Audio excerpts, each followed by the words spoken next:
depuis des années, mon collègue est très investi, bien avant que cette guerre éclate. Il a organisé beaucoup de rencontres avec la communauté soudanaise, avec notre ambassadrice sur place.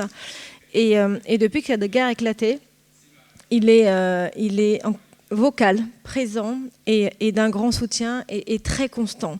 Et merci à lui.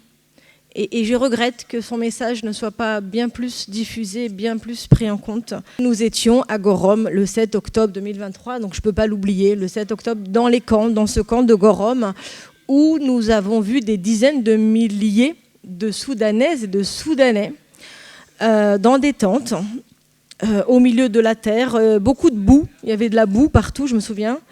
Et j'ai vu des jeunes qui m'ont beaucoup touchée.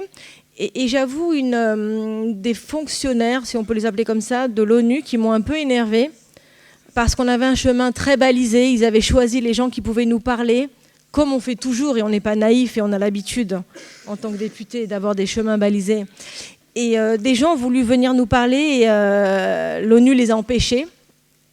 Et on a accepté de laisser l'ONU à côté et d'aller les voir quand même. Et on a appris des choses qui m'ont beaucoup touché, beaucoup marqué, à savoir que dans ce camp, la moitié des enfants n'étaient pas scolarisés parce qu'il n'y avait soi-disant pas de professeurs arabes, en langue arabe. Et on a rencontré des femmes musulmanes qui nous ont dit « mais nous, à Khartoum, on était enseignantes. Et nous, on a proposé nos services et personne n'a répondu. Donc nous avons dans des camps des femmes qui parlent arabe, qui ont été enseignantes à Khartoum, qui pourraient scolariser des enfants non scolarisés parce que soi-disant il n'y a pas de prof, et ce n'est pas le cas. Donc il y a une logique que je ne comprends pas, et j'ai interrogé l'ONU et l'UNESCO et je n'ai pas encore eu de réponse, et du coup on va continuer à faire pression pour avoir des réponses. Mais voilà, de se dire que le bon sens en fait n'est pas pour tout le monde, et qu'on a des enfants dans une partie du monde qui meurent, qui souffrent, qui n'ont pas accès au minimum de ce qu'on devrait leur donner, et qu'on a certains médias, évidemment pas tous, et il ne faut jamais généraliser dans ce genre de cas, mais qui regardent ailleurs.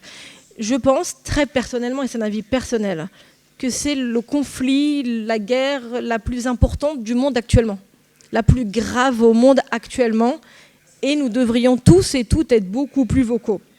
Et tous ensemble, voilà, ne taisons plus, ne taisons pas, et tant que nous aurons du souffle, tant que nous aurons de la voix, continuons de soutenir les Soudanaises et les Soudanais qui souffrent.